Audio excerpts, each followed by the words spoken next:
రాజేష్. ఇప్పుడు అయితే నువ్వేం చేస్తావమ్మా? నేను హౌస్ వైఫ్ నే సార్. మీ ఇంట్లో ఎవరెవరు ఉంటారమ్మా? బాబు, ఆ పెద్ద బాబు, నేను, మా హస్బెండ్ సార్, నలుగురు ఉంటాము. మీ పెద్ద బాబు ఏం చేస్తాడు? నువ్వేం చేస్తావు బాబు? డిగ్రీ కంప్లీట్ అయింది సార్. ఏం చేస్తున్నావు ఇప్పుడు? ప్రస్తుతానికి ఖాళీగానే ఉంది. ఏదో ఒకటి చేయాలి కదా. నేను ఒకటే, ఎవరు ఖాళీగా ఉన్నామనే మాట చెప్పకూడదు, మీరు ఎత్తుక్కోవాలి. అవసరమైతే అందుకే స్కిల్ డెవలప్మెంట్ కూడా మీకు పోవద్దయా, పంపించేస్తారా, చిన్నగా జారుకోమంటున్నావు. ఆయన ఇచ్చేయడం లేదు.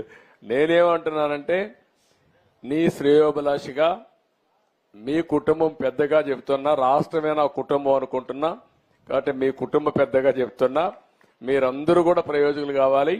చాలా అవకాశాలు ఉంటాయి ఇక్కడ. నువ్వు బాగా, ఇప్పుడు తమ్ముడు బాగాలేడు, ఓకే, నేను 6,000 రూపాయలు ఇస్తున్నాను. మీ అమ్మా నాన్న ఉన్నారు. నువ్వు లైఫ్ లో సెటిల్ అయ్యి కనీసం అమ్మా నాన్న చూసుకునే పరిస్థితిలో ఉండాలి. అది నువ్వు చేయాలి. ఏముందమ్మా మీకు ఆస్తి ఏమన్నా ఉందా? మైకేమా? మా అత్తగారు, మా మామగారు అప్పుడు పేదరికంలో వాళ్ళు కష్టపడి ఉద్యోగం చేసి వర్క్ షాప్ లో సంపాదించినటువంటి పొలము ఒక 55-60 సెంటు పొలం ఉంది సార్ ఇక్కడే. దానినే ల్యాండ్ కూలింగ్ ఇచ్చాము. ఇప్పుడు మేమందరం కష్టపడే పని చేసుకుంటాం. మాకు ఎలక్ట్రికల్ సామాన్ తయారవుతాయి సార్. మేము కంపెనీ ఉంది ఇక్కడే పెనమాకులోనే.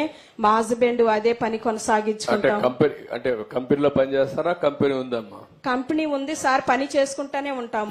ఏ పని చేస్తారు దాంట్లో? ఎలక్ట్రికల్ సామాన్ తయారవుతాయి సార్. కరెంటు బాక్సులు తయారవుతాయి. కరెంటు బాక్సులు పెట్టి వైరింగ్ లాగుతాం కదా, దాంట్లో నుంచి అది మ్యానుఫ్యాక్చరింగ్. బాబు ఎందుకు పని చేయడు అక్కడ? బాబు కూడా చేస్తాడు ఖాళీగా ఉన్నప్పుడు. బాబు మొన్నటి వరకు పేటిఎం లో చిన్న జాబ్ చేసుకున్నాడు. అది కొంచెం ఇబ్బందికరంగా ఉందని మానేశాడు. చూసుకుంటున్నాడు బయట ఇంకొక జాబ్ కూడా. అదే, అందుకే ఇప్పుడు మనం స్కిల్ డెవలప్మెంట్ కూడా పెట్టామ్మా. ఇలాంటి పిల్లలందరూ అక్కడ కానీ స్కిల్ డెవలప్మెంట్కి పోయి అమరావతిలో ఎలాంటి అవకాశాలు వస్తాయో అవన్నీ చూసుకోగలిగితే దానికి కావాల్సిన స్కిల్ కూడా నేర్చుకుంటే ఎక్కువ ఆదాయం వస్తుంది. నువ్వు అన్నట్టు ఒక మాట చెప్పావు, మొత్తం అమరావతిలో ఉండే వాళ్ళందరూ రాజధాని పోతుందని బాధపడ్డారు. విశాఖపట్నంలో ఉండేవాళ్ళు రాజధాని వస్తుందని బాధపడ్డారు. అందుకే మీరు చూస్తే విశాఖపట్నంలో 95,000 మెజారిటీ భీముల్లో వేశారు. భీములు 94,000, గాజువాక 95,000. అన్ని సీట్లు 60-70,000తో గెలిపించారు. ఎంపీ అయితే 5 లక్షల మెజార్టీతో గెలిపించారు. మీ ఎంపీకి తక్కువ వచ్చాయి అక్కడికంటే.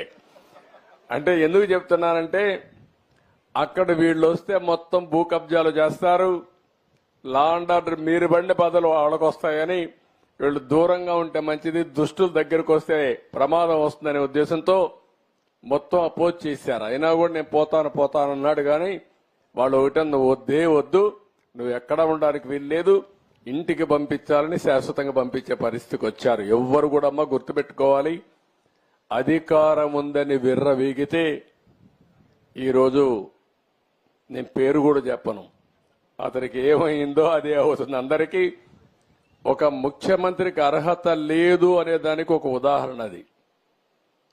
ముఖ్యమంత్రికే కాదు, రాజకీయాలకు కూడా అర్హత లేదు.